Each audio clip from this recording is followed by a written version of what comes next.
հնարավոր չէ միաժամանակ լինել թե Եվրասիական տնտեսական միության անդամ, թե Եվրոպական միության անդամ, բայց քանի դեռ Եվրոպական միության հետ մոտարկման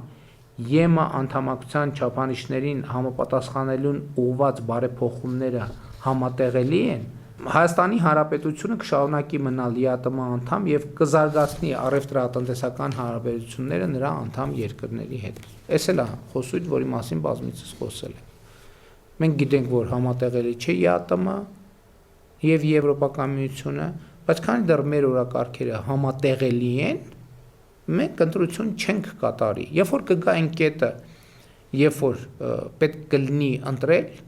իսկ որ համատեղելիության մի տարածք կա, ակնհայտ է։ Եվ երբ որ կգա այն կետը, երբ որ համատեղելիության տարածք չի լինի, այս ժամանակ Հայաստանի Հանրապետությունը ժողովուրդը բնականաբար հանրաքվեով կկայացնի որոշում, կամ եթե որոշման մասշտաբները այլ լինեն,